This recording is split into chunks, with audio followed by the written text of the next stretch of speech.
just genuinely, like, I'm so impressed. This is one of the best long-term strategies orientated around a market I've ever heard of or seen. In the last 24 months, we've 5x'd the business with respect to revenue. You miss all the shots that you don't take. If you didn't have that mentality of, you know what, let's give it a try, you wouldn't be here now with one of the best insurtechs in the country. At the time, there was an overwhelming narrative or belief that insurance companies were just out there to get you and screw you over. Obviously, in South Africa, we've got this oligopoly of certain industries, and financial services is one of them. Why did you think to start an insurance company in 2017? We ordered 60,000 pineapples, the fruits, and we got a bunch of students to basically be activation agents for us at various intersections. But now the likes of car insurance as a category is so competitive because everyone's in that. How are you handling this competition currently with the leviathans in our industry as well as other insurtechs like Naked? Hello and welcome back to the Founder Files. Today I'm speaking to one of the leaders in South African insurtech, ladies and gentlemen, the co-founder of Pineapple Insurance, Ndabenhle Ngulube.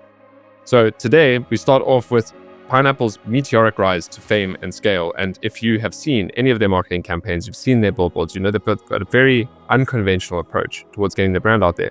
And that's a big part of where the conversation starts. What is their approach towards marketing? How they segmented their marketing customer base, and how they picked a narrative that could really make them stand out in the market, as well as a few cool unconventional tactics that they used when really launching the brand.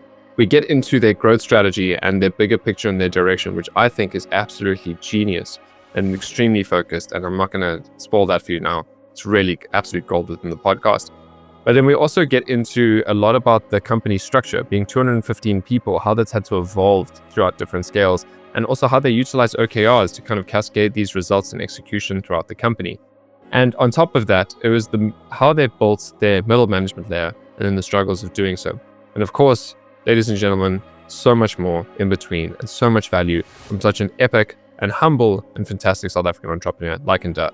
So I hope you enjoy this episode as much as I did having this conversation. And if you do enjoy this content, but you're not already following the Founder Files, then please do so now. It is the best way for you to keep up with all of these amazing entrepreneurial stories from all of these scale-ups across South Africa, to get all these insights from all of these founders.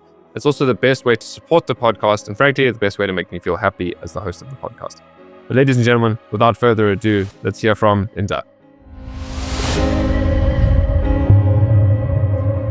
Welcome to the Founder Files, the podcast that's like eavesdropping on a conversation with a successful entrepreneur over a fireside chat.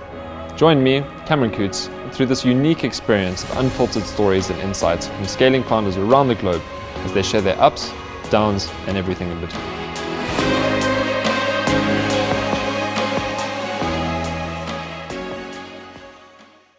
Nda, welcome to the Founder Files, man. It's great to have you here. I've wanted you on this podcast for ages, and I've always been so impressed, but also humored by your marketing campaigns when I was living in Joburg. I think it was one of the best examples I've ever seen of such targeted and focused customer segmentation, but really trying to be a bit against the grain and authentic as a brand, which is something that I just totally resonated with. So I can't wait to hear about your story. Welcome to the podcast. Thank you so much, Cameron. It's an honor and a privilege to be invited to your platform. And yeah, I think we're going to have a great conversation. And I think there's some nuggets of wisdom that we can both learn from each other. So yeah, thank you so much. Appreciate it, man. Totally, man. That's also why I like to do the fireside chat format. It's essentially a conversation where we can, hopefully learn from each other, and then the audience learns in between. So just to kick it off, right? Some people in the audience might know what your business is. They might recognize you. Some people might not. But just for the general sake, what is your business? What's your business model? Tell me about Pineapple. Yeah, so thanks for that, Cameron. Before I answer your question, one caveat that I like to give before every podcast or talk that I give, and this is something that I wish I would have heard from fellow entrepreneurs back when I was starting out, and I was listening to podcasts or watching videos on YouTube about entrepreneurship and so forth. One thing that I wish I had heard is that you inherently don't have to be a special human being to become a successful entrepreneur. Having been somebody who was once on the other side of the screen and eventually finding myself on the opposite side, being an entrepreneur who's building a scaling up business, I've seen for myself that you inherently don't have to be a special person to be an entrepreneur. I think the overwhelming narrative in entrepreneurship is that this thing is only reserved for super intelligent human beings, but at the end of the day, the fundamentals always stay true, which is just hard work, grit, and luck will get you there. So I don't have all the answers. All I can do is share my journey and what worked for us. And hopefully you can find something that you can pull from that to assist on your journey. So yeah, I always just like to start off my conversations with that disclaimer. And yeah, thanks for indulging me on that. At Pineapple, we are a short-term insurance offering. We sell insurance for vehicles, electronics, we typically say anything that you can feel and touch, we sell insurance for it in an all digital format. You can insure using our mobile app, which is available on iOS and Android, as well as our website. And yeah, we were founded in 2017 and we've just been growing from strength to strength ever since.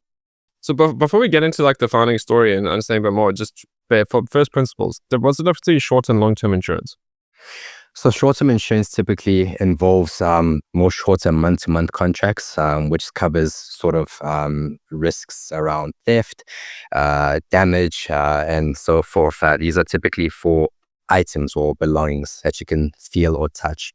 Long-term insurance typically involves insurance for either your life or healthcare. So these are things that have a much more longer lifespan. So for instance, the lifespan of your MacBook Pro is significantly shorter than the lifespan of you as a human being, hence the term short-term and long-term insurance. And typically with long-term insurance, we see that the contracts have a much longer lifespan. Once you lock into a life insurer, you typically spend years there, as opposed to with a car insurer where you'll typically spend months. And it's typically rare to see somebody with the same motor insurer for more than 3 or 4 years. So. Okay, so then would home insurance be in long-term insurance as well? That'll be short-term insurance. Really? Okay, so basically the only form of long-term insurance is just life and healthcare. So the definition more is about like what's like the average like lifetime value of the customer and the contract value there, and it's there's this clear distinction between like we're talking decades versus like maybe a couple of years. Exactly. Okay, cool, that makes sense. Yeah, talk to me about the founding story, man. I think like obviously in South Africa we've got this oligopoly of certain industries, and financial services is one of them. Like, why did you think to start an insurance company in 2017? Well, let me actually caveat that. One of the things that I've heard before is we actually started a tech company. We just happened to sell insurance. Yeah. So we as founders got together in 2016. So at the time I was working as a software engineer, a web software engineer here in Joburg. And I stumbled across a invitation for an innovation competition that was being ran by a German reinsurance company. For those of you who are unaware of what reinsurance is, these are the guys who essentially sell insurance to insurance companies.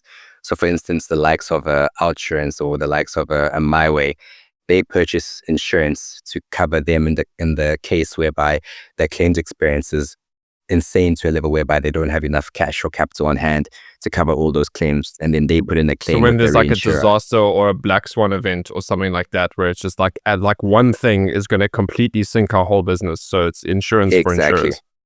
100%. So at the time, this German reinsurance company was taking a look at what was happening around them in terms of the financial services space and the disruption that was happening in that space. And they wanted to actively play a hand in disrupting that space. So they created this innovation competition that was called Journey Re. And in essence, the offices in Johannesburg, Berlin, Boston, and Dublin were tasked with putting together 2 teams of 3 individuals. And in essence, these teams would spend 6 months on a full-time basis trying to disrupt either the short-term or long-term insurance space. And the incentive for Hannover Re to run this competition was that the thinking was, should a disruptive idea come out of this, they would eventually get reinsurance premium from this company that emerges from this competition.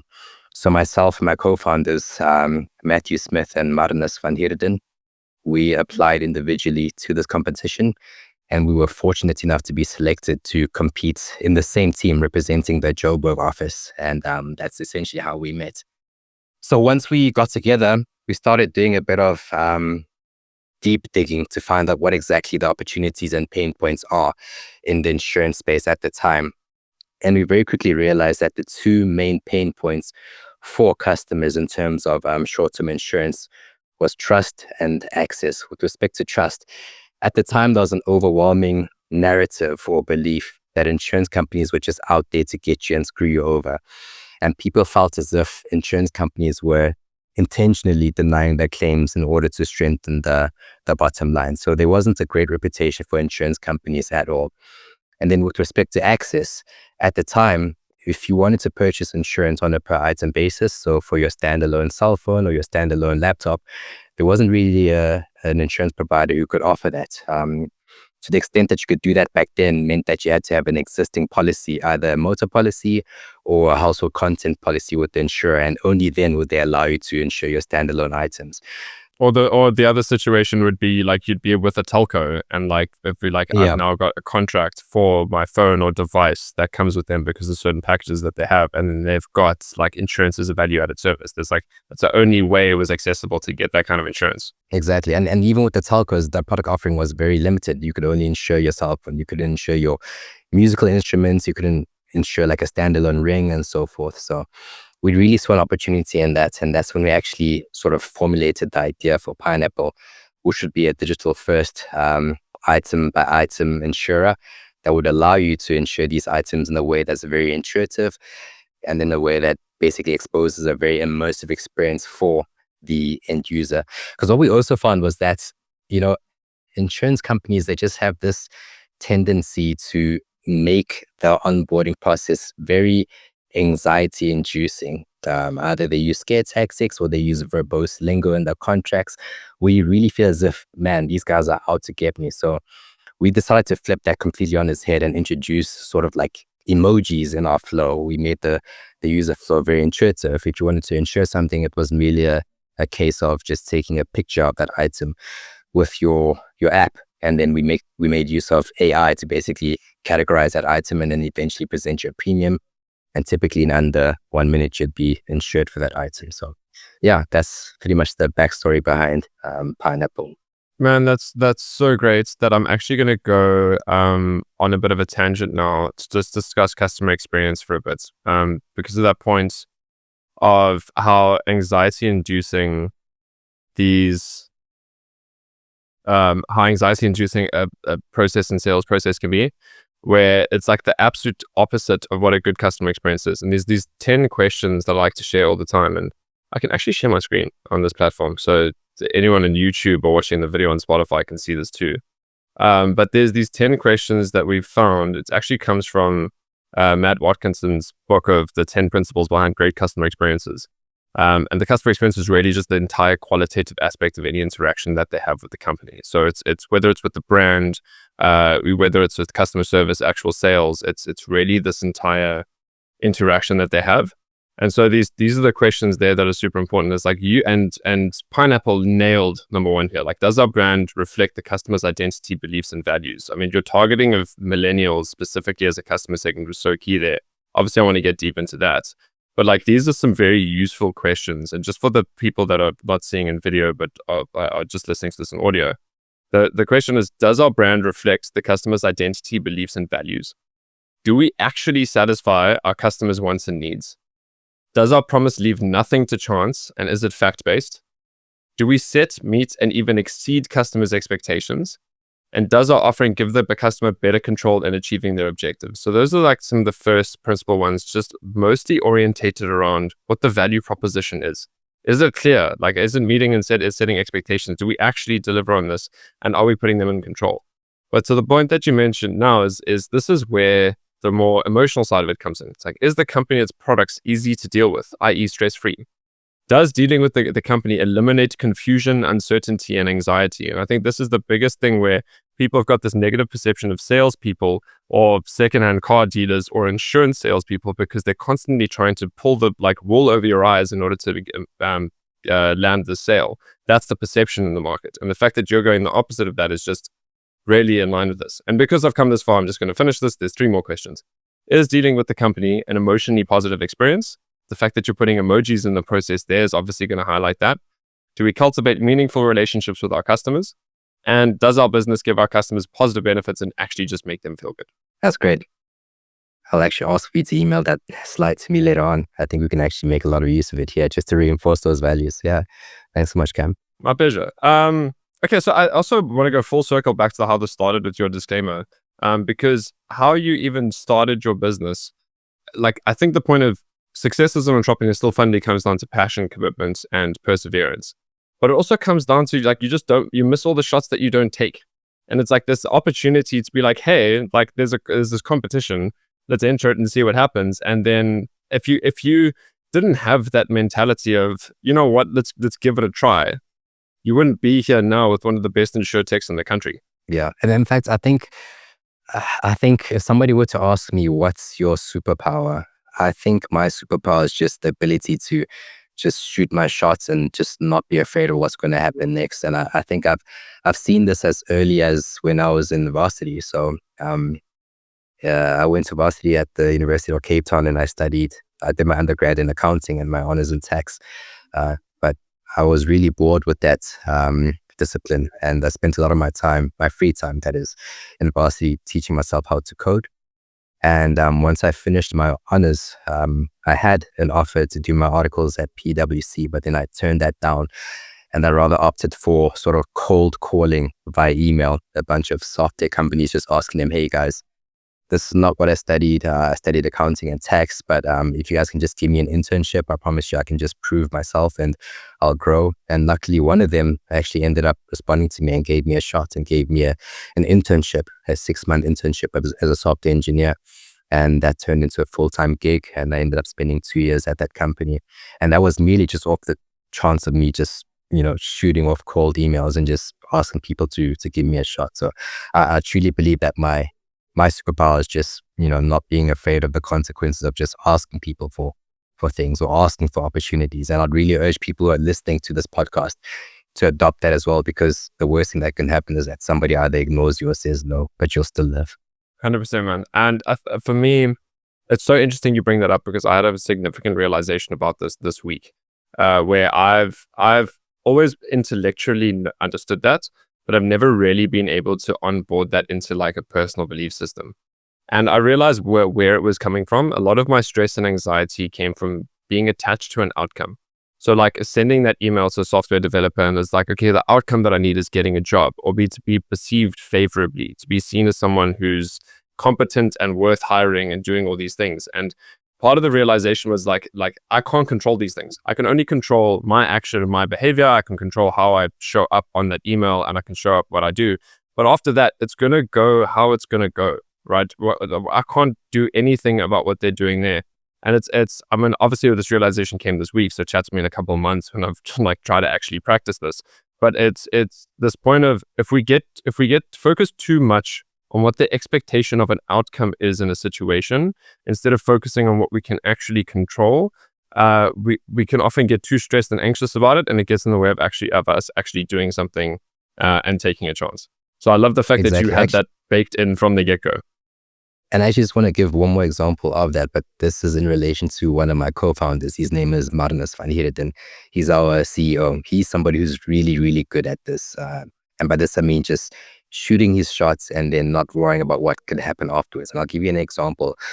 At the time when we were looking to launch our first above the line campaign, and we're speaking to a bunch of billboard providers, he would send out emails and ask them, hey guys, can I get your rate card for monthly rental of billboard space? And these guys would come back with obscene rental prices. Some would say 100K a month, 150K a month. And he'll always say, okay, cool, I'll offer you guys 30,000 Rand. That's my final offer. He'll literally lowball them all the time, just shooting his shots. And it worked on a lot of occasions. Like a lot of the billboards, literally, a lot of the billboard providers, they took those offers. So it's just something that I really urge people to do, because the worst that can happen is somebody says no or they ignore you. And so Marnus he's really good at that, and he just practices it every day. Yeah, that's also another great lesson. I mean, this is just and I guess final thing to wrap this up, and then we'll promise we'll get back to Fine Apple. But do you know Alex Hormozi?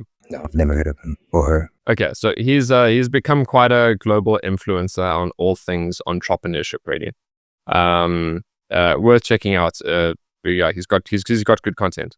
But the one story that he shares is there was a pottery class or a course that was happening, and they were coming up to the semester break. And so what they were tasked with is the class was split into two groups. The one class was told that your entire objective this holiday is to make the perfect pot, right? One perfect pot, the absolute best that you can do, and come back with that. The other half of the class was tasked with, you are going to make as physically humanly possible as many pots as you physically can. You're going to try go for quality, you're going to try go for quantity. What ended up happening is that after the semester break, not only did the quantity group obviously make way more pots than the other one, they made way better pots, and not just the ones that they submitted, but the ones in the process of building it. So whenever it comes down to sales or content creation or just anything, it's more about the skill development and the quantity, and the quality will come with it. And I found that was such a valuable lesson. And if you tie that into reducing emphasis on an outcome and rather going into like the shooting the shot element, and it's actually just quantity, you're going to succeed inevitably. That's great. I like that. Okay, so now that we've gone through a couple tangents and rabbit holes, an ADHD person's favorite thing to do when having a conversation. So let's get into what the next step of the journey was, right? So I mean, obviously you went into this competition really, means a 6-month journey of loads of market research. You identified this opportunity in short-term insurance. What happened next? Sure. So at the end of the 6-month period, all teams were flown to Hanover, Germany, to pitch their respective ideas to the Hanover Group CEO, as well as his exco, and whichever ideas they saw merit in, to basically assist in incubating and taking that idea to market. So once we gave our pitch, they saw merit in the idea, and eventually, once we flew back to SA, they incubated us in their Hanover offices in Joburg for about a year or so. And in that process, they helped us fine-tune the concept. They helped us apply and obtain our broker license, and they gave us access to a short-term insurance license. So Hanover has a short-term insurance provider in that stable called Compass Insure. And Compass were the first ones to actually believe in our concept to the point where they'd let us write business on their license. So that's what the next year entailed. And eventually, the three of us as co-founders, we put in a bit of our own capital, and we started the software developments for the initial mobile app. That took us about 8 months, 7-8 months, to get to a point where we were ready to go to market. And we launched in 2018. The launch story is something that I want to share. It's quite an interesting story. So at Pineapple, from the get-go, we always told ourselves that no matter what we do, we always want to do things differently, and we want to stand out from the grain. So on the day when we launched, we came up with a campaign that would really tell the market that we're a new insurance offering. We're here with a big bang. This is who we are, and this is what we do. So what we did was that we ordered 60,000 pineapples, the fruits. We ordered these from City Deep in Joburg CBD. We sent 20,000 to Pretoria. We sent 20,000 to Cape Town, and we kept 20,000 Gauteng. And we got a bunch of students to basically be activation agents for us at various intersections around these metros. We gave them these nice, nifty little bags to put the pineapples in, and they essentially handed those branded bags with the pineapple fruits in them to drivers at these activations, just letting people know that here we are, a new insurance brand called Pineapple. This is what we do. Download our app. And, segueing back to what I said about my superpower being the ability to just shoot my shots, not worry about what will happen afterwards. On that day when we launched, I was just doing a bunch of drives around the various depots where the students were handing out these fruits, right? And while I was driving, I was listening to the radio, and I was listening to Power FM, the station. And it just so happened that at that very moment, they were talking about insurance. Now people feel hard done by insurance, specifically short-term insurance. So at that moment, I just pulled back over to the side of the road. I called into the station. I said, "Hey guys, I'm listening to your station right now, and I hear that you guys are talking about how people are disgruntled by insurance and how they don't trust insurance providers. We just launched a new insurance offering today called Pineapple. I've got a boot full of pineapple fruits in my car. Can I come drop some off at the studio for you and your DJs? And they initially thought I was joking, but I actually drove to the station and I handed out some fruits to them. And they were so blown away by this, but that they actually offered me a slot on air, like in that very moment. So I had about 20 minutes to market Pineapple and tell people who we were and what we do. So yeah, that was quite an interesting day. But it just goes back That's to, so cool, man. what I said earlier on. Yeah, about just shoot your shot. You don't know what's going to happen. The worst somebody can say is no. Yeah. And it's also, I think just the experience of doing that means that you have a lot more fun in the process, right? Because like you have no idea where things are going to go and how they're headed, but things can be super exciting. Okay, so straight from the get-go, you already had this non-conventional approach towards marketing, right? So I think that stayed true right from the very get-go. And just to pinpoint this for a second now, just what is the scale that you're currently at? How would you define that so that we can then we'll go backwards. But I just want to know what scale Pineapple is right now. Sheesh. Obviously, there's some sensitive data that I can't share, but just to give an idea of sort of where we are as a business. In the last 24 months, we've 5x'd the business with respect to revenue. We actually had a record sales month last month.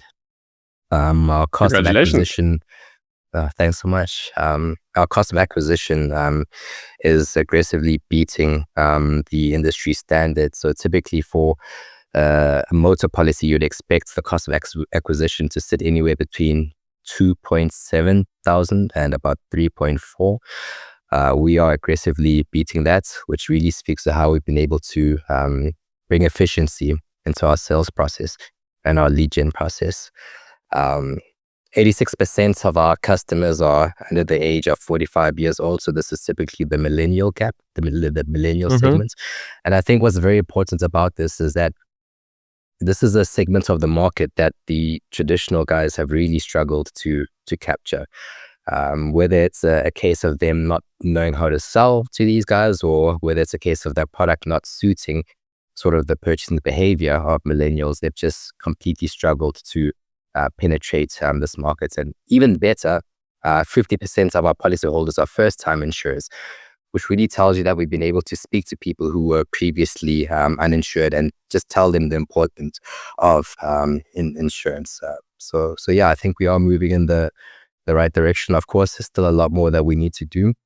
We're not counting our eggs before they hatch. We're just keeping our head down and just keeping the motion going forward. But the South African market with respect to short-term insurance is just so much opportunity still available here. You'll be surprised to find out that about 60% of vehicles that are on our roads right now are not insured, which just speaks to the amount of opportunity. Yeah. It just speaks to the amount of opportunity that exists still in this space. So yeah, I hope that answers your question. No, for sure. I think just to that last point is like, if you're dealing with the low economic power of our general population, low cash flow that's generally there, the repayments that needs to happen on vehicles as well, just to fork out the cost for insurance as well, it's actually just unaffordable for a lot of people. Yeah. So I think the point there is there's definitely that market, but like that's also this problem with insurance is like, and this is, I guess, the to get even more philosophical with this is like the poverty cycle. Yeah. Right? It's like 100%. I can't afford going to the dentist this month, which means I have to get a root canal next year.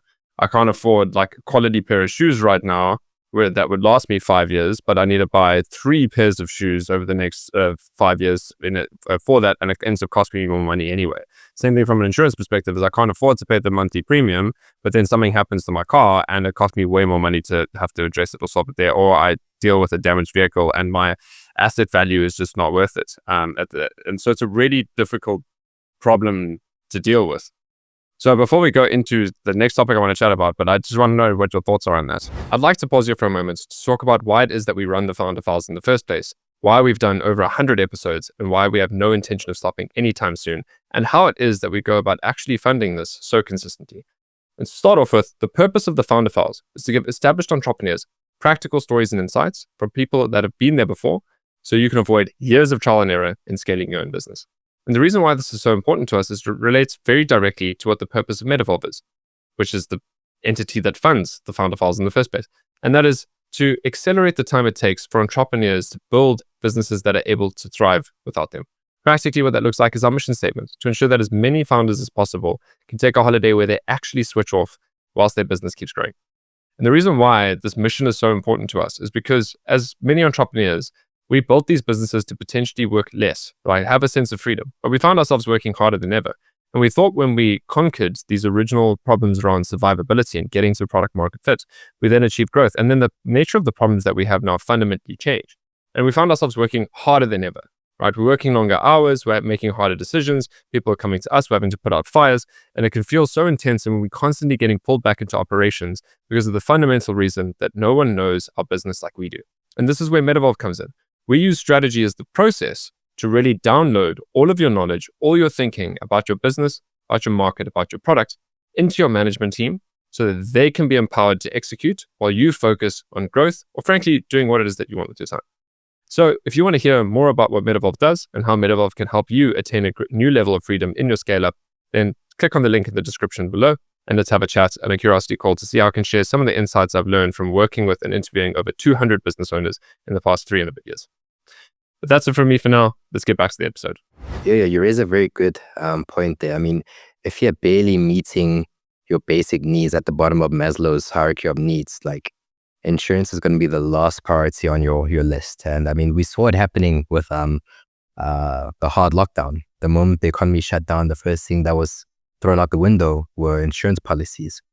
And we saw that firsthand.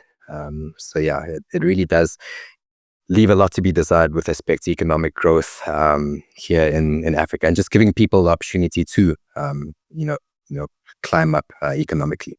So what are you doing to really tackle that? I think there's this negative perception that exists around insurance to begin with that I think that you are doing a great job in tackling. But I think there is also just this fundamental affordability point of view into it as well. Like, what's your approach here? I mean, like the one I can understand because like that can be good marketing and good trust building. But the other one is it's besides like trying to take a low cost leadership approach. There's only so far you can go into a market that actually just can't afford to pay for this unless there's something I'm not seeing. Yeah. So it boils back to what I spoke about in terms of our initial product offering, which was the per item insurance. This is a class of insurance known as all risk insurance, which is insurance for your laptops, cell phones, whatnot, pretty much big ticket standalone items that you own. And what we saw was that especially people who are economically challenged, they typically have very few big ticket items, which could be their cell phone, which is used for business purposes, or their laptop or so forth. So with us going to market with that per item insurance product, it really made insurance for those key and important items for these people very affordable and accessible. You can imagine if you are somebody who relies wholly on your cell phone for conducting your business. Let's say your business entails picking up school kids and transporting them back home, school kids in the locations. You really rely on your cell phone to be able to procure business or communicate with the parents of these children or whatnot. So getting insurance for that key item is very important. And before we came to market, access to insuring that standalone item just wasn't possible for these individuals. So that initial product that we went to market with really broke that barrier and allowed access to insurance for these standalone big ticket items. With respect to motor insurance, this is something that we're still currently working on now. We are just currently in the process where we're just trying to perfect the fundamentals of motor insurance and get to a point where we can run the business and become a household brand that basically is available throughout the entire country and is known across the entire country. And I think once we get to that point, then we'll start to look, okay, how can we become more niche in terms of making this more affordable to people who previously didn't have access to motor insurance because of the pricing of these products. Yeah, no, I think that's going to be the car insurance space, like you said, with 60% uninsured cars on the road. Like that's a completely different ballgame. But what you've said now, just around the short-term insurance space, well, I mean, it's all short-term insurance, but I think just on the like the personal assets perspective, is for my personal opinion and bias, right? Anything that is a revenue generating asset for me is something I want to protect, right? Because that's going to be super important. But for something for me that is an asset that like I just derive utility from, I have I guess a greater risk appetite for that. It's like I don't need to potentially insure my PlayStation, like or my TV, as much as I'd want to insure my laptop that I use for business related purposes. Even if there might be a Exactly. cost difference between those things, it's like actually like my personal stuff might be more expensive, but it's like this is covered enough by my like household goods insurance. It's like I don't need an individual insurance there. So even to your point, there's such a huge proportion of our market and economy that have all these small assets, right? But it's so necessary for them to be able to derive some kind of income or some kind of contribution or involvement in the economy that it becomes a point of, instead of a what if situation, it's I am actually protecting something that is being able to I'm able to derive revenue and income from. 100%, 100%. And I think the one, you know, inroad that we have started making from a motor insurance point of view with respect to affordability is our products known as Drive Less, Get Blessed, whereby if you drive less than 300 kilometers for any given calendar month, we basically refund you up to 30% of the premium for that month. So I think it is a step in the right direction, but for me personally, I do want us to do more with respect to making car insurance specifically more affordable to the masses. It's just that as a new brand who's trying to grow, you have to first reach a certain level of market penetration before you have the luxury of being able to become more niche in that respect. But it is definitely something that's at the top of our mind. We're always trying to find ways on how we can sort of start looking at this sooner rather than later. So I definitely want to get deep into the topic of competition, but like obviously let's go a step back into your market segmentation, right? It's like, because where you found your gap was not only, which I find quite interesting, because essentially you created a category of one in this sense, which is obviously super risky, but also a great way if you pull it off to succeed. Because in the one category, it's like you're dealing with things that are uninsurable for the customer in that general basis. It's like there's no direct provider that I can insure these items for. But also at the same time, you're going into a segment of the population that is very difficult, or at least very expensive for most other insurance to be able to acquire.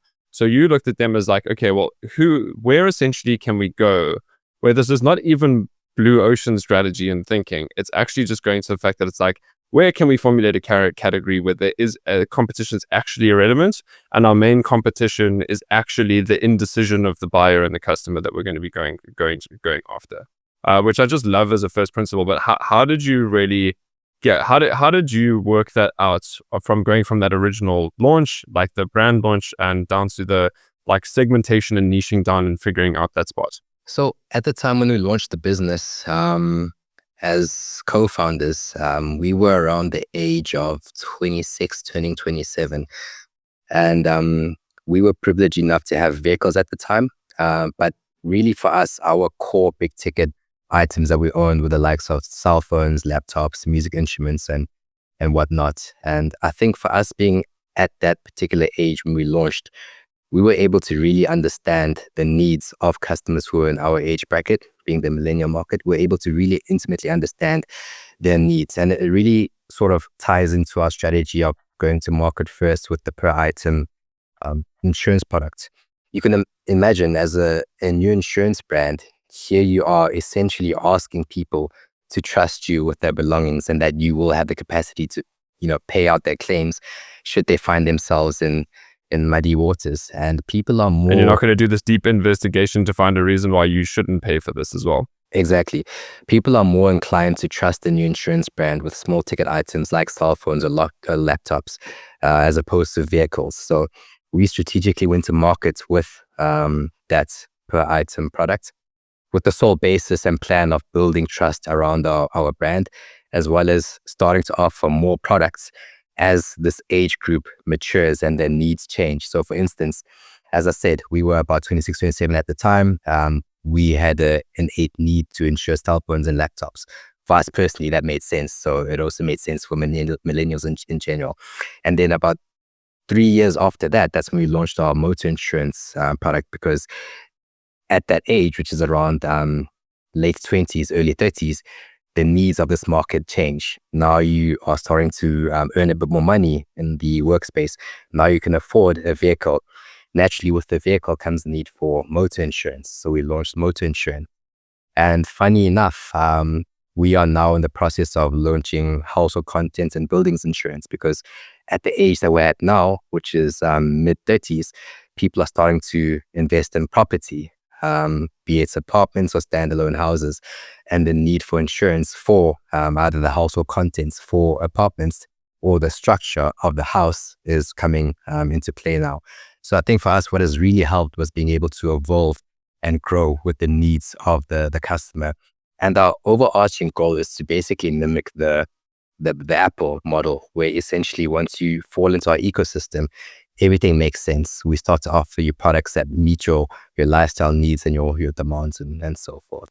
And I think that's the one advantage that we had that we still have over the incumbents, because the incumbents are typically ran by, old males in the late 50s, early 60s, who are quite frankly out of touch with what it is that we're trying to do. And I'll actually share a funny story.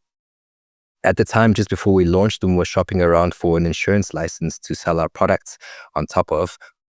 We went and did a pitch at one of the top insurance companies here in South Africa, with the hope of basically them eventually believing enough in our concept to allow us to write business on that license. So in that meeting was the CEO and CFO. Mind you, these are people who were at the time at least well over 55, possibly even in their 60s at the time. So we give this elaborate presentation, we give a demo of the mobile app, and we eventually finish their presentation. And the CFO was silent for a few moments. And then, this person looked at us and said, okay, cool. This is all very good and well, but what happens when your target market eventually grows up and they want real insurance? So it just goes to show you that for them, they were really out of touch in terms of what insurance for the millennial market could and should look like. They were looking at it as a product rather than what the customer's need was and what they were going through. Exactly, 100%. You hit the nail on the head. Dude, that is so insanely clever and simple. I love it so much, because instead of like going down how we're going to segment the market according to an age bracket, you've looked at it from a generation perspective. But the point there is, it's like, especially in the kind of products and offering that you sell, means that the kind of economic power that you're going to have as you build and grow is only going to increase. And what's going to happen now is like your ability. This is how you are taking on the big insurers is actually just patience. Because the point there 100%. Is, it's like, if we can get this entire segment of the population that you were not able to access, and then the point there is like, when they start getting to the point of having houses and actually larger assets that they know, just I have to insure this, right? Then they would go to traditional service providers. Now you've gotten people that are essentially pre-market, not ready for that market yet, got them into insurance and coming to you and trusting you already. So what happens when they're ready for the next ticket item? Who they're going to go to? It's like, I don't want multiple for service providers. I don't want multiple premiums. I don't want this terrible call center experience. Let me go with who I'm already with. And it's also more affordable than what I can go there. And so by capturing this population as you're growing, you naturally are going to just take this market share away from all of these larger insurance providers, as long as you are participating in those categories over time, but you naturally grow with that market. And then obviously the 100%. Assumption continues is that when you're with them, what's going to happen is you're now going to be, and that's also why you're doing wills and estates. This is so clever, man, right? So you're doing wills and estates as well, because that's the next generation too, that is then going to be contained of like, how are we passing this on, passing this trust on? I've actually got goosebumps, man. That is 100%. amazing. This Yeah. is so clever. And what your business is going to be like in 20 years is going to be ridiculous. Yeah, that's the goal. Dude, just genuinely, like, I'm so impressed. This is like one of the best long-term strategies orientated around a market I've ever heard of or seen in like in the past 3 years, I've worked with and interviewed over 200 business owners, all the way from like MVPs to like multinational, multi-business unit businesses. And this is like the most logical, straightforward, focused, market segment oriented growth strategy I've ever seen. Like, genuinely massive kudos. This is really exciting. Thanks so much, man. I really appreciate it. I think, yeah, I mean, really the proof will be in the pudding. I think it's up to us to execute now, but I think we have an amazing team, and I think we have all the ingredients to make this something special. So yeah, I'm really looking forward to the next 3 to 5 years of what the insurance industry holds for us here at Pineapple. So talk to me about the different, like, now the needs that you're fulfilling, because clearly you've done so much of an understanding around your market. So like we've spoken now around needing to protect revenue generating assets on the one, right?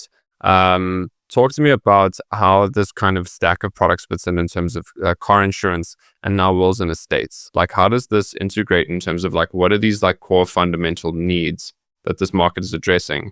Because for a millennial to focus on their will and estate right now, there's obviously something that's super proactive, versus you start getting into your, like, when someone like is at the point of having proper assets and kids, really, that's usually the trigger, right? There's something like they start having kids, and that's the point of like, okay, cool, it's no longer just about me.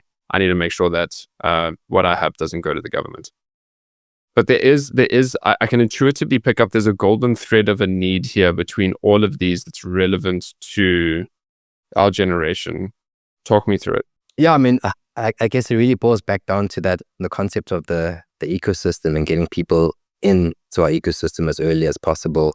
And as their needs grow, we offer products that cater to those needs. So with respect to motor insurance, of course, a vehicle is just a massive big ticket item. And, you know, for the average South African, nobody has capital on hand to cover for a write or for a significant, damage cost for a vehicle. Hence why insurance for vehicles is so important. But you did mention something very important about the wills product, and I must just add a caveat that the wills product that we offer is in partnership with Capital Legacy. They basically are the ones who administer the will.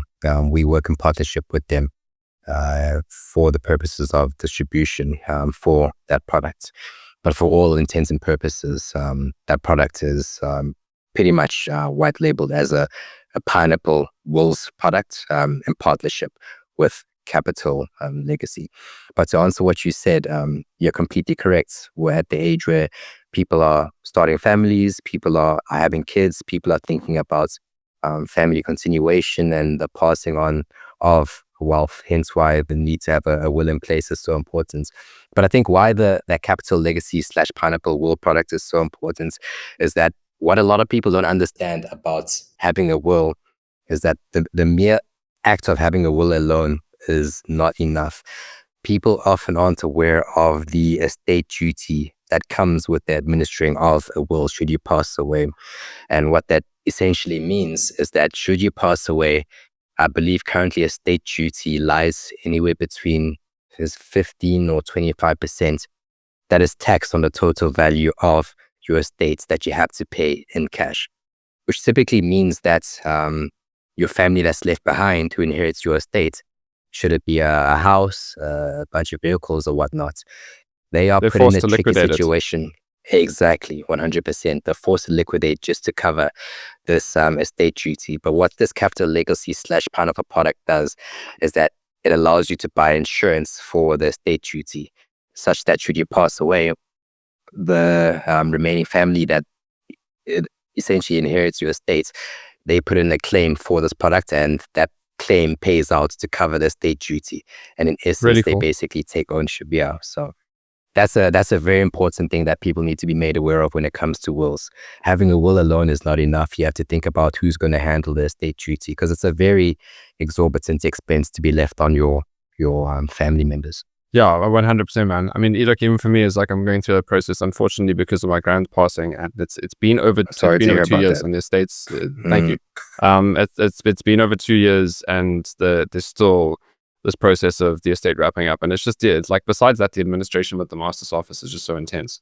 And like there's also ways to go about doing this, and like this is where I'm very grateful for my grand, which she was very clever with, is like because she had stage 4 cancer, she knew what was coming.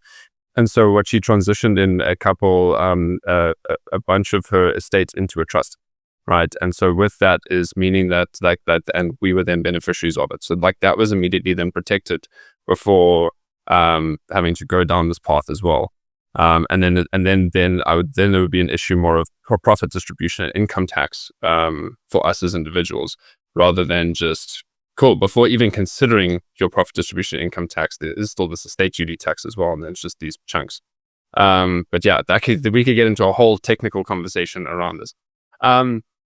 So then, one thing I'm super curious about is like from an expansion perspective, it makes so much sense to run an ecosystem of like all the products you can build, right? I mean, so like the next part of the value chain is also getting in financial planners, right? And instead of having and you can have these ecosystems of products. And the problem with financial advisors in the market, which is why I'm a big fan of a company called Dosh Guide. I'm a client of this, because instead of having these South African company, instead of having these financial advisors that are actually just policy salespeople, right? And they're tied to one company selling their products. It's actually like, what is your current situation? What is your goals? What are your what's your lifestyle? Like they're chartered financial planners. Like, what is it that you need in order to fulfill? And like, these are the things that we should be doing in order to manage your finance as well. And they're fixed fee financial advisors too. So there isn't necessarily a commission structure for them. So I love working with them. I bring that in as a counterpoint, because a big part about this is like, if you're talking about this generation that's suddenly, well, not suddenly, but gradually growing their wealth portfolio as they're getting older, risk tolerance is starting to decrease, right? They've got many assets, wills and estates. Financial planning starts making sense. Like you're talking about home insurance. Life insurance is probably something that's on the cards at some point or another, to have this entire ecosystem. So I'm curious about like the growth planning in terms of product range and scope, but also at the same time, it's like I go back to the original realization that I had, that you also shared, is that the main focus is growing with this generation. So I'm also curious about like there's a bit of a sense of urgency around this narrative that you have around millennials, right? Because millennials are only getting older, right? And so the kind of stuff that resonates with us culturally of what we grew up with, what happened in our early 20s or teenage years, that's only going to stick for so long before you keep using the same narrative until we're in our 60s, and that's still going to resonate. But like that's the market going that way. Where I'm going with that is that, what about your approach towards geographical expansion, right? It's going into different countries to try get essentially more millennials into this that you can grow with over time, versus product range? Is it just like reasons for just focusing on South Africa? Like what's your view there? Yeah, so I mean, it goes back to what I said about the insane amount of opportunity that still exists in the South African market. I mean, SA alone, I believe, will account for about 70% of the short-term insurance premium on the African continent. Wow. And coupled, it's insane. And even still, like, our insurance penetration rates in SA is relatively low. I think our penetration rate is about 16-17%, but on the rest of the continent, it's as low as like 1-2% if you're lucky. Damn. So there's still an insane amount of potential markets to tap into here in South Africa. So we are steadfast in making sure that we continue to grow our presence in South Africa and get a foothold on the market. You'd be surprised. So with the amount of billboards that we have in Gauteng and Pretoria, a lot of people still actually don't know who we are and what we do. So we still have a lot of inroad to make with respect to getting the brand out there, at least on a more national level. So we've been doing a few things to try to get the brand out there more. But in terms of focus, we're purely just focused on South Africa. So you would have, I don't know if you're a cricket fan or a soccer fan, We Massive football sponsored fan. the T20 last year, and then we sponsored AFCON as well. So we had a lot of TV commercial banners during the games, which really helped us get our brand out there on a national level. We've got more things planned to try to get out there more on a national level, but those things are still in our back pocket, and it's a bit of a secret right now. But I'm sure you've heard of our radio adverts as well. Those are also playing on a national level to some extent. But in terms of international expansion, funny enough, in 2020, we partnered up with an American insurance company called Travelers Insurance. I believe they are the second largest insurance company in North America. They specialize in Damn. insurance for vehicles, life insurance, health insurance. So they pretty much saw what we were doing from a per item based insurance point of view. And one of our co-founders at the time was actually taking part in an incubator in Connecticut in the States. And he met up with the guys from Travelers, and they liked our approach to short-term insurance, specifically per item insurance. And they requested that we white label our app and sort of give it to them and allow them to sell short-term insurance, per item insurance, that is, the Pineapple way, but using our app that was skinned for their CI and their branding. So we had a short-term contract with them where we basically white labeled our app and they sold insurance the Pineapple way, but with an app skinned with their branding. And there was a lot of learnings that we took from that. We specifically did that to see what the American market is like for short-term insurance. And we took a lot of learnings away from that.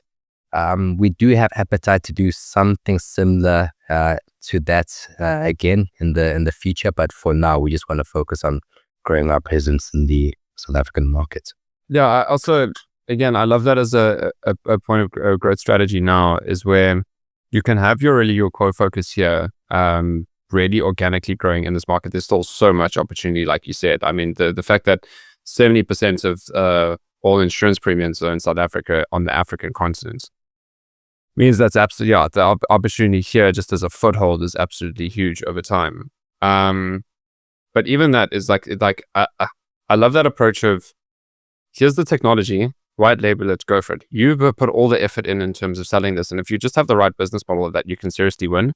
Obviously, the risk of that is like if you do get to a point at some kind of market share saturation that you do need to start looking internationally, there's the risk of cannibalizing yourself. But I think the point there is like that's so far in the future that it's one of those things where it's low effort for us to do this. We can have just a certain like sales function and set up in order to white label this product and take it internationally, which I think is really cool. But yeah, man, there's just like you said, there's just so much growth potential that you still have within the core market that you're focusing on. 100%. And I think you raise a very good example about the low risk nature of exploring a new jurisdiction without necessarily getting your fingers burnt. And that was one of the main reasons why we took that deal, just to explore what's out there and see, hey, what can come out of this. Prime example of that is also Pay Me Now.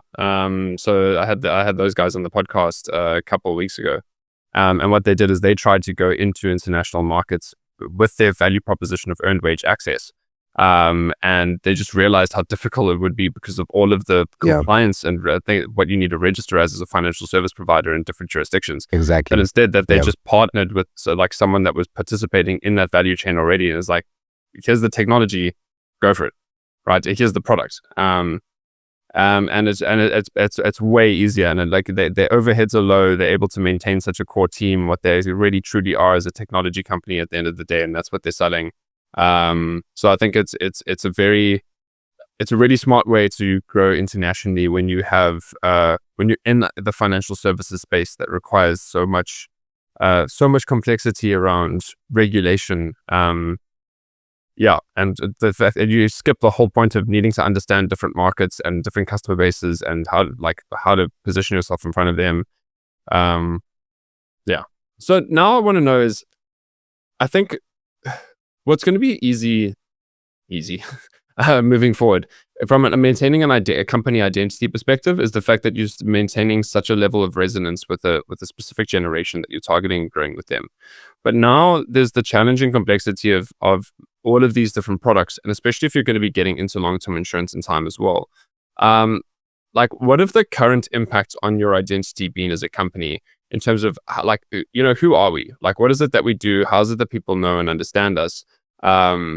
Outside of the narrative that we have with our customers. So like in this journey of going from per item insurance to car insurance to, now wills and estates, and then this like view into product range moving forward, how are you managing this evolution of company identity and how you explain yourselves to not only the market, but to onboarding new people? Yeah. So the best way to describe our brand is we take ourselves very seriously, but we don't take ourselves seriously, but we take what we do seriously. And I think this translates into everything that we do from a brand point of view. Speaking of the billboards, speaking of our social media presence, we always try speak in a voice that's relevant to either that core millennial market that we're trying to target or those that are going to come after. I'm not too sure if you had a chance to see our profile on TikTok, but I think in fact, I know we are the only insurance company in South Africa who specifically rolls out content that is very edgy and very aligned to what speaks to the younger generation. Whenever there's something trending on TikTok, either challenge or these TikTok sound effects that you can basically record on top of, we always try to stay on top of that and ahead of the curve, because that resonates with the younger generation. And it just helps build brand resonance, because you must remember, at the end of the day, we're trying to sell insurance, and everybody knows that insurance isn't the most exciting product to buy. But if you can sell a story and build this character of your brand that, hey, look, we're self-aware, we know that what we're selling isn't the greatest thing, but we promise you a good experience. We promise to be able to speak to you and communicate to you in a voice that actually makes sense to you. I think you become more of an honest and a believable brand. And I think once you can position yourself in a spot where you're honest and you're believable, that's where you tend to find that your brand presence can continue to, break and live beyond different generations or different age brackets. Because honesty and, being able to believe in you as a brand, that's something that just can't be broken easily, especially if you maintain it well. So I think that's our long-term strategy, just to be an honest brand, present ourselves as somebody who, we understand what we're trying to sell, and we understand our market, and we're able to communicate to you guys in a way that makes sense. I think that can go a long way to continue to get people to buy into your products. Yeah, makes perfect sense. I think the approach towards humor on something that's like a product offering that's not sexy and low trust is humor reduces that barrier to entry, right? As it's kind of like it opens the door for curiosity, and is like, actually, who are you as a company? And it's like, you solve this, but there's never this point of, it's like there's not this falseness either. It's like you have this campaign, go on the website, and it's like, we sell insurance. Like there's this continuity of, it's like there's the same brand voice, there's the same brand identity, and it's like and there's this continuity of experience that continues there. And I think also one mantra that we try to stay true to every day here at Pineapple is, don't fall in love with the solution, fall in love with the problem. Because, the solution that we have rolled out today might not be adequate for what might be happening. What might not be adequate for the problem that might be there in the next 5 to 10 years. So you should always fall in love with the problem as opposed to the solution. And we take the same mentality when it comes to marketing. What works today might not necessarily work in 3 to 5 years' time, but it's just about keeping our finger on the pulse and being able to anticipate those changes such that we can sort of tailor our brand and our message to speak to those changes that might come up in the next 5 to 10 years. And I think to some extent, you have to be brave and humble as a brand in order to accept that. And I think that's something that we do very well here at Pineapple. We're extremely brave when it comes to our brand, but also we're extremely humble as well. Again, I like to think in principles that can consolidate a lot of complexity. And so what you've said there, it made me think of the conversation I had with Mark Colley, who's the CEO of AirVantage. And he has a principle of, don't look at where the market is now, look at where the market's going, right? And the metaphor that he gives is don't aim for where the puck is, aim for where the puck is going. Like same thing, like sports analogy, like with football. It's run for where the ball is going to go, not where the ball is right now. Exactly. No, 100%. And I think that the principle there is like, if you open that up as like the foreseeable future is not that foreseeable, right? So I think, but the point there is like, if we can say that this is where the market's going, and we have like an honest conversation ourselves about how much certainty we have around that, means that we know that this is the direction that it's headed. So we know we need to position ourselves within that. So exactly what you're talking about around just the generational approach towards millennials, where this is kind of going over time. But it's like, there's so much that I don't know. I don't know what the social fabric's going to look like. I don't know what the political landscape's going to look like. I don't know what the economic power is going to look like. I don't know what there could be innovation that happens in terms of how houses are even financed, right? So that this could be completely change the game. So what the how part is very unclear. So we know where we want to go and why, and we have an intention and desire of where that's happening. But what it's going to look like, we have no idea. So that for me allows for that blend of bravery and humility, because we're brave enough that like we know the direction, where we can sense the direction, have the intentionality to go over it. But because we're focusing on the future instead of where it is right now, we have to be humble in where it's going.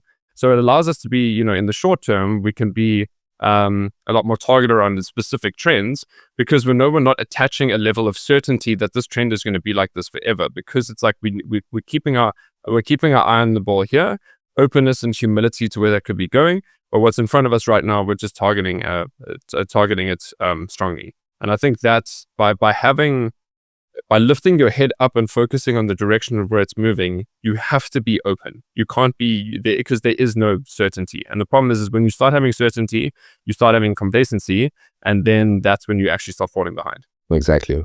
So there's two more topics I really want to get into, right? So we've spoken a lot about your own markets, your own strategy, your growth, your products. What I want to know is about your competition, right? So I think what was implicitly spoken about was the fact that you're going to be competing with these companies by like a category of one, right? It's like you've taken on certain products and a certain segment of the market that most other people aren't targeting, right? We look at what Naked's done, right? Where they came out car insurance early, but also to the similar customer segment, or also similar population segment, similar generation. In terms of that, now what's happening is it's like, now that you're crossing over categories, you're now directly competing with them. So the larger oligopolies, right? You're not directly competing with them because one, from a category perspective, outside of now car insurance, it's just the market segment that you chose isn't being tackled by them, which is not as well, which is great. But now the likes of car insurance as a category is so competitive because everyone's in that. How are you handling this competition currently with the leviathans in our industry, as well as other insurtechs like Naked? So what we've decided to do is, at least the approach that we've taken, is that we actually don't see Naked as a competitor, but rather as an ally. So besides us and Naked, I don't believe any of the other short-term insurance providers allow you to self-service end-to-end from beginning to the end via digital products only. And this entails either insuring your vehicle or either processing a claim. I don't believe any of the traditional incumbents allow you to self-service without the need for human intervention. To the extent where they try allow you to self-service, typically what you find is you get to a point in the digital flows, and then an agent calls you, and then you have to complete the rest of the process, either the quote or the logging of the claim via a telephone call. So I truly believe it's just ourselves, Pineapple and Naked, who have really gone head first in this digital first approach. So the way we see it is that the more people sort of punt this digital first approach, the more credibility it builds to this, and the more it starts to shift the consumer behavior away from, normalizing sitting on a phone call for an extended amount of time with a sales agent or a claims agent just to get something simple done. And, this natural progression towards doing things end-to-end digital first makes sense, because if I'm able to call a vehicle via Uber, in a digital manner, if I'm able to do all my banking in a digital manner, why shouldn't I do my insuring in a digital manner as well?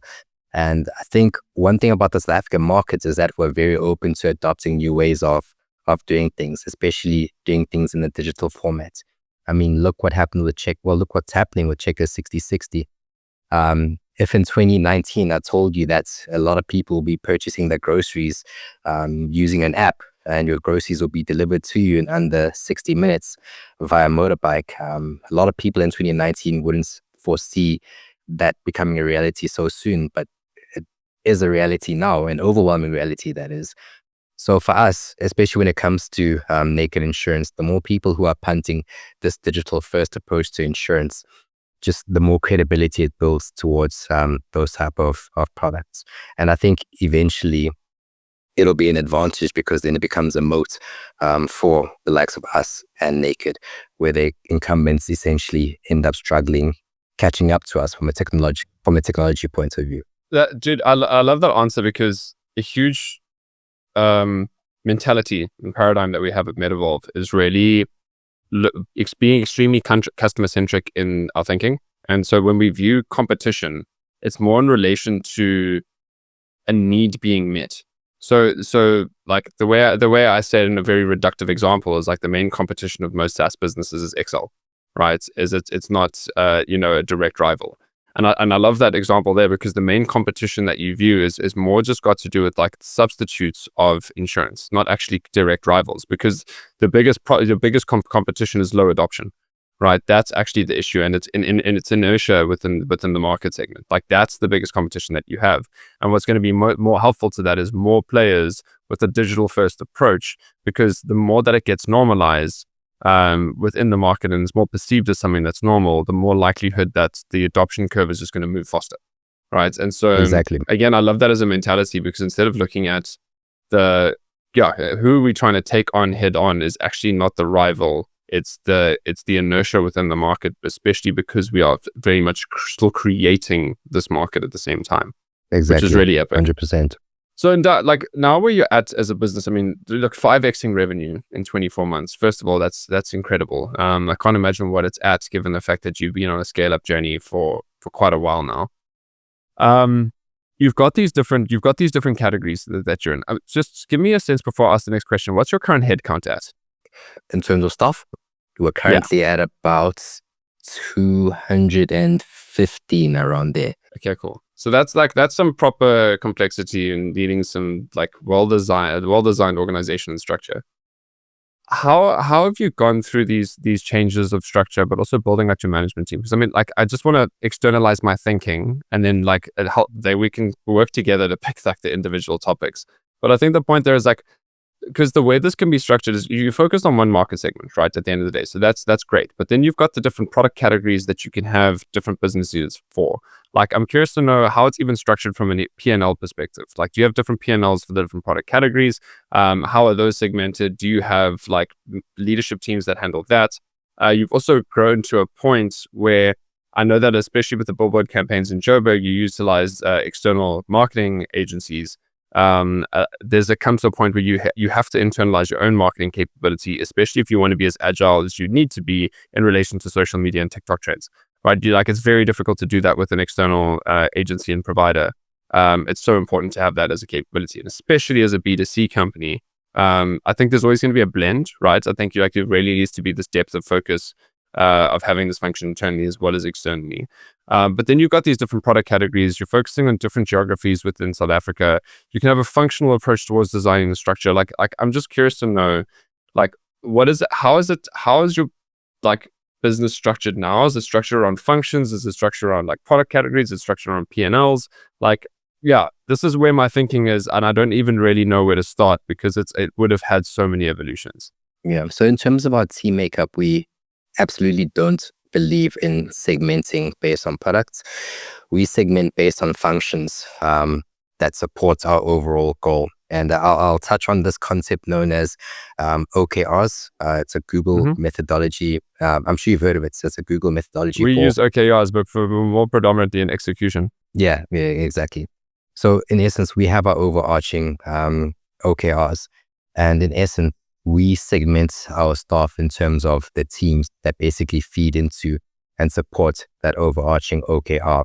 So for instance, the sales function. Inside of the sales function, we are looking at sales for all of our products, motor insurance, the per item insurance, and then soon household contents and building insurance. Then we have the data team, then we have the tech team, then we have the compliance team. All of these support the overarching OKR. And I think the reason why this works for us is because the problem with segmenting at a product level is that in insurance, one of your key levers is the ability to cross-sell between products. And if you're segmenting between product lines, it makes those lines of communication between those different teams a bit more difficult with respect to cross-selling.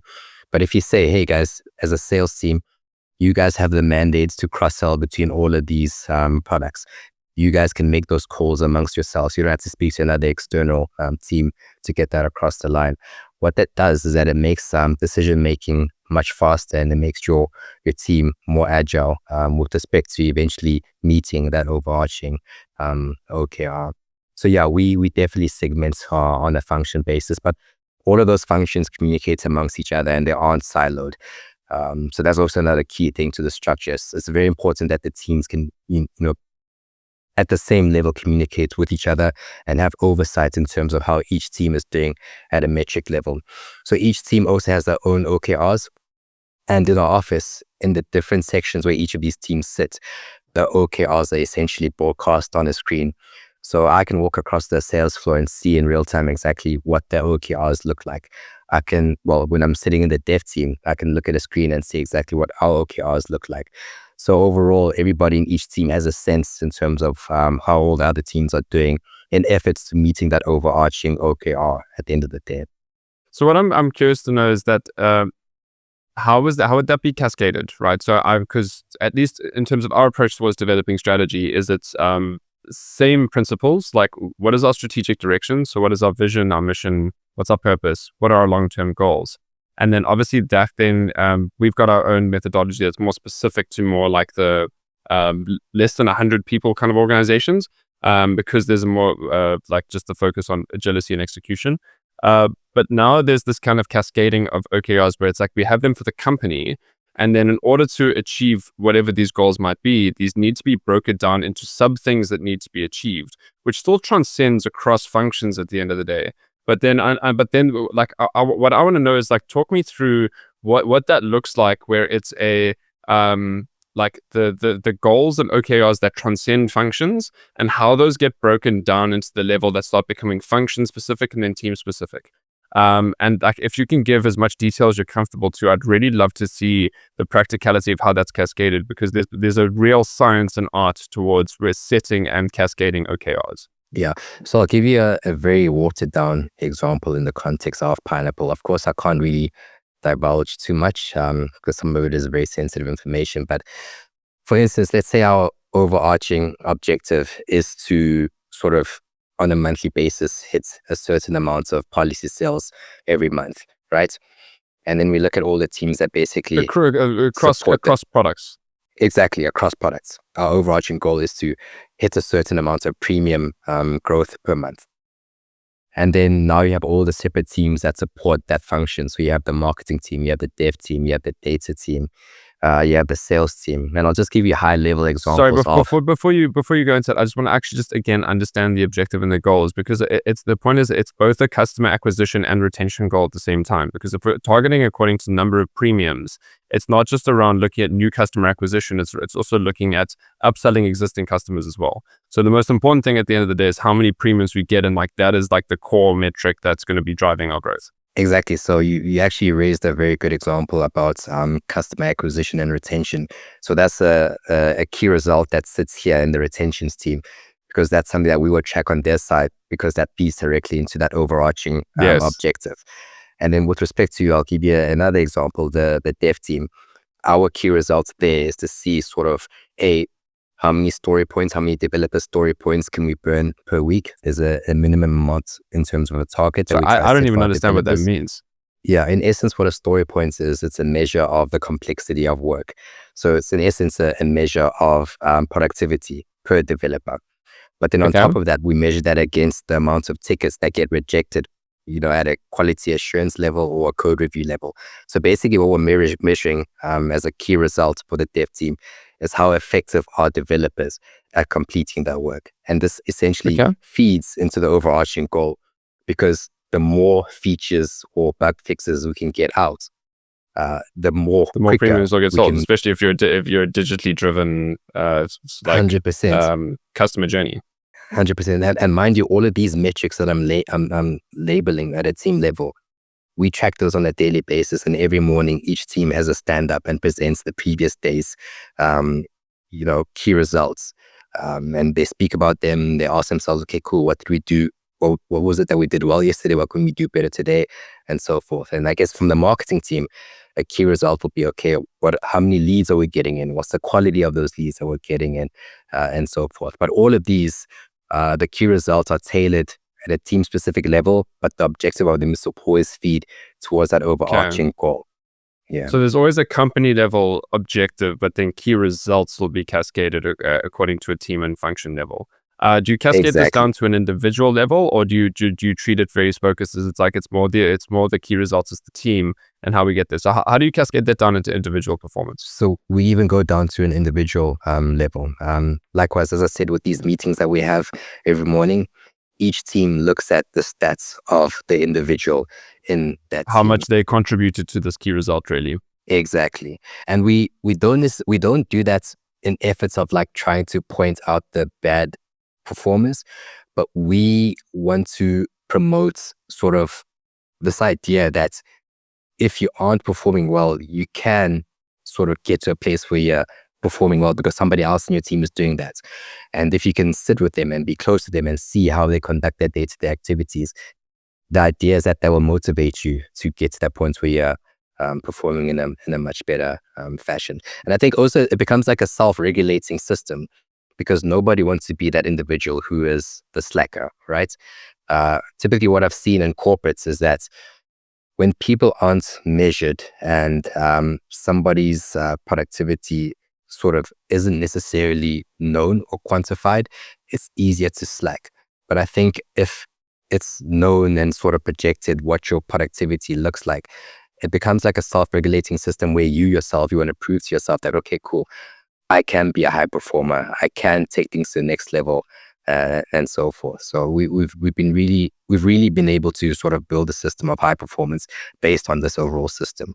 It boils down to the simple point of, it's not about I'm getting measured and evaluated for my performance so I can be caught out if I'm not performing. It boils it down to the fact that as an individual, I can directly see the contribution that I am making to what the company is trying to achieve. And as long as as long as that's well communicated, the strategy, where we're going, and I feel like I am bought in and committed to this general success as well, now that I can see the direct contribution I'm making towards that, it becomes an element of self-driven performance rather than carrot and stick. Yeah. So with the system that we have in place of tracking at the individual level, we as a company, we have a policy that we never sort of punish, or we never sort of call out, or we never embarrass an individual in a public forum whatsoever. The sole purpose of that system is to celebrate the great performance and to sort of make them feel recognized and make them feel seen. Even if your metrics are at 0, we will never call you out in a public forum. We will never mention that or point it out. We purely just want to celebrate the great performance, because I think once you give people that recognition, especially in a public forum, I think it really goes a long way in terms of trying to drive or change the behavior of people who aren't performing or people who are underperforming. Sure, 100%. So I want to go back into the OKR setting. How do you go about setting them and updating them? Do you have like quarterly reviews? Do you have annual reviews as well? How do you go about setting that's the objective that we need to have? And these moments of actually we need to shift the objective, gather data. Like talking about that on what the cadence looks like of reevaluating and constantly updating what these OKRs are. Yeah, so you're correct. We have quarterly meetings to essentially assess how are we doing in terms of reaching the overall objective, and are these OKRs still relevant in terms of meeting the said objective. And B, we are always open to like tweaking or changing what we track, what those key results are in terms of reaching that overarching objective. Because at the end of the day, like there'll always be unknown unknowns until you actually start doing something.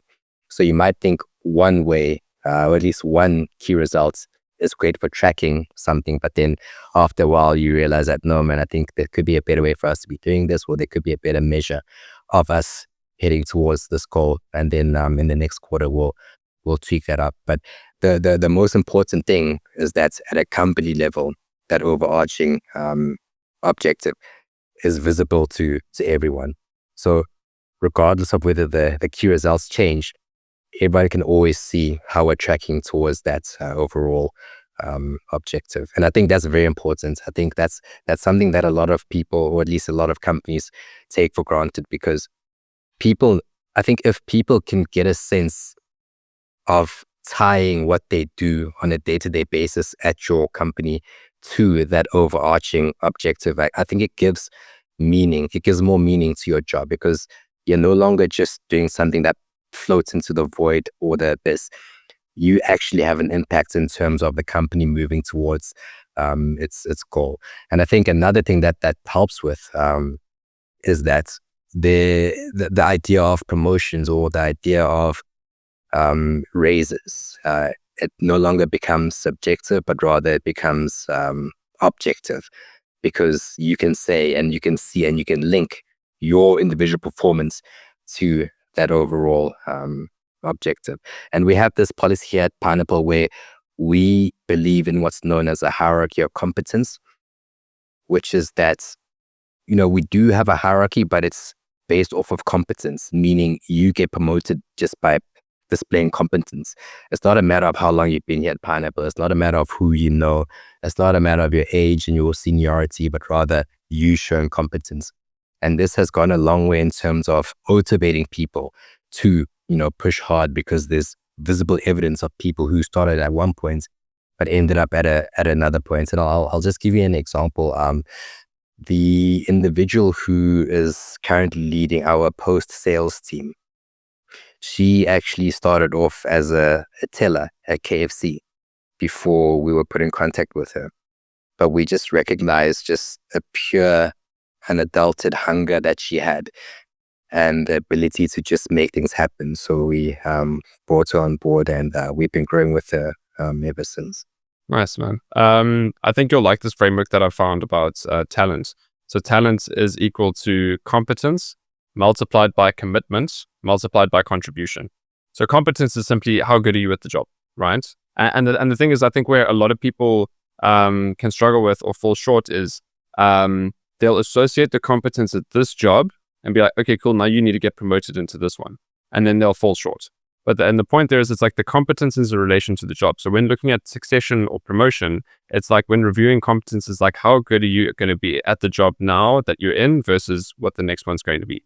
But the other two ones that I really love is like commitment is how committed are you to the organization and its success, right? How bought in are you to this? And contribution is how much do you feel like what you are doing makes a contribution to a community that matters to you or a cause that matters to you. And if you have someone that's high in all three of those, that is talent that you've got the best talent possible. And I think that's just a great way to think about it. Sure. So what I want to know now is actually if there's so much more I could chat about, obviously about strategy, but what I want to know is your management layer and management team, right? Specifically middle management versus senior management. Having 215 people, there is now this meaningful differentiation between Exco and Manco, and maybe not from a cultural perspective or a power dynamic perspective, or even like, it's not about this like, these tiers of hierarchies of we're more important than you. Like it's obviously not about that, but it just necessitates it when you start getting to a certain structure of that. What have your challenges been in terms of really building out those management structures and management layers? So I think for us, the biggest challenge was when we first started off building these middle management layers. For the longest time as co-founders, so myself, Marnus, Matthew, and Sizwe, we had a lot of our hands in a lot of pies. You start your morning off by doing some software development work. Lunchtime, you're answering customer queries. In the middle of the afternoon, you're trying to help somebody process a claim and get that across the line. So in essence, you have your fingers in all of these pots. And eventually you reach a scale where it's just not feasible for you to have complete sort of participation in all of these facets. And eventually you need to bring on board people who will run those functions for you. So initially what we struggled with was the right bums on seats, getting the right people on board. And I think the initial mistake that we made was sometimes would put too much belief in somebody and not necessarily pay attention to whether is this person themselves ready for this jump. We really like a good underdog story. So I think we made the mistake a few times in terms of like over believing in somebody when they themselves probably weren't ready for that role. And we had a bit of challenges there. So then it eventually got us to that concept that I spoke about, which is that hierarchy of competence, where people have to first prove their competence before they're put into these positions. And when you put somebody in a position to prove their competence, you need to remove yourself from looking at other things such as the age, the prior experience, anything that could traditionally deter you from promoting somebody. I'm sure you've Trying seen to remove big bias, corporates basically. Yeah, exactly. That's the best way of putting it. And you just have to sort of see if somebody can if they can do the things that they say that they can do. And if they can do those things, then you need to be brave enough to promote them and give them the opportunity to take on more responsibility. At Pineapple, we have a saying, well, at least one of our values is that we want people to take on the maximum amounts of responsibility that they can possibly take on, but still maintain a positive attitude. So if you couple that with this concept of, hierarchy of competence, then you really create an open playing field where people really know that it's not about office politics in terms of who gets, promoted or not. It's literally about you proving that you're competent and that you can get the stuff done. But it's also what you're orientating your whole structure towards is flow states. It's like you're getting these people that are perfectly in this realm where their competence and their level of challenge are quite equal to one another. And so they're able to really engage in these like optimal states of performance until such point that they realize that this is my ceiling, which is there's nothing wrong with, but like there you can maintain a flow state for an extended period of time, or you get to the point where it's like, okay, I've now mastered this and I'm ready for another level of challenge. And then you can, and it's really about where is it that you can be in flow and acknowledging like, does that flow state change? And it's the biggest problem that a lot of people have is often actually promoting people to their level of incompetence, right? And it's like, that's not good for anyone. That's where people burn out. Their self-worth drops. They just don't perform within the company. I absolutely love it. And obviously I want to talk about so much more of that, but we are actually just out of time. So maybe we'll do another round in a couple of months or a couple of years to track the journey. So just talk to me now, like we've spoken really strategically, a really high level, but just practically, what does the rest of 2025 look like for Pineapple and for Ndad? Yeah, I mean, for Pineapple, literally, we just want to become a household brand in the short-term insurance space. Like I mentioned earlier on a national scale, very few people know who we are. So we still have a lot of work to do in terms of getting our name out there. So the immediate goal is to just build our brand resonance, build our brand presence, and just become that household brand in insurance. When people think insurance, we want them to think Pineapple. In terms of me, just want to keep building on top of the product, making sure that our mobile applications, our web applications are just operating at the highest level. We just want to keep practicing just to create this content, just not being, happy with just substandard things, just pushing it to the next level on an ongoing basis. So yeah, that's what the rest of 2025 looks like. And Cameron, I must say, this has been a really great conversation, man. I really, really enjoyed being on your podcast. It's probably one of my favorite podcasts that I've done. So I look forward to continued conversations with you in the future. Yeah, thrilled to hear that, man. For the record, ditto. This has been one of my favorite podcast episodes I've ever done. It's not often that I get goosebumps in the middle of a conversation. So yeah, this has been epic. So to finish off, Ndo, what's the one question that I haven't asked you that I should have asked you that you'd like to answer now? I think the question that I'd ask myself is, what does the future of insurance look like in South Africa?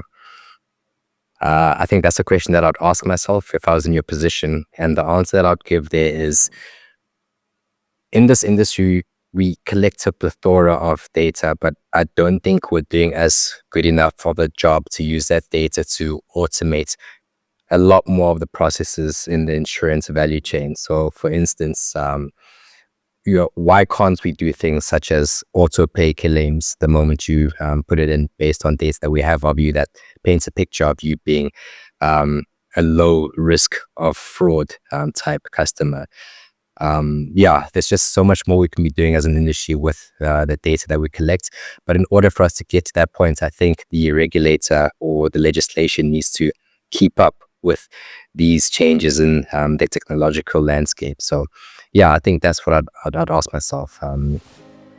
Awesome, man. And I just, what I'm intuiting from that is that you just keep innovating, and legislation is eventually going to have to change, because it just makes sense that there's better ways to do things, and that's why we love startups and founders. Njab, thank you so much for an epic conversation. Can't wait to see how the future continues to unfold for Pineapple. And I guess I'll check you for round 2 at some point or another. Thank you so much, Cam. I really enjoyed this, and yeah, we'll definitely chat soon. I really meant what I said when I loved every moment of this conversation. Like, it's not often that I have goosebumps when I realize and clarify what the strategy of a business is. I often usually have that when I'm actually working directly with the clients, and I see the clarity and the lights go off in their eyes around what is that the direction is. And the point there is that, how is it that we download all this knowledge and thinking out of a founder's head and clarify it so simply that other people can understand the direction where we're headed towards?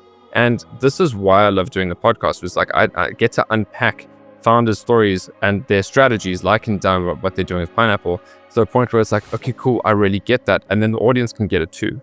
And so this is what we do at Metavolve. It's like we really ask you these questions, and we take you through a structured process to get all this thinking out of your head and onto paper, but more importantly, into a narrative that's really easy for other people to understand, so that you can really hand over to your management team and the team around you to focus on execution, and you feel freed up to focus on growth and innovation. And the reason why I want to highlight this now is it's so clear how well Nda and the founders of Pineapple have done that, because they've clearly focused a lot on clarifying their strategy, getting it to a point where it's consolidated, having these OKRs that are baked in to their management team and to their different teams, so that they know how they're contributing to the success in that direction. If this resonates with you, if there's someone that's kind of struggling and frustrated with all this knowledge about it that's stuck in your head, you want to get it into your team, you really want to feel freed up to focus on the next level of the business, we can definitely help with that. So if you want to reach out to me and find out how, have a click on the link in the description of this podcast below. Let's have a chat, and let's see how we can free you up to focus on your next level of growth.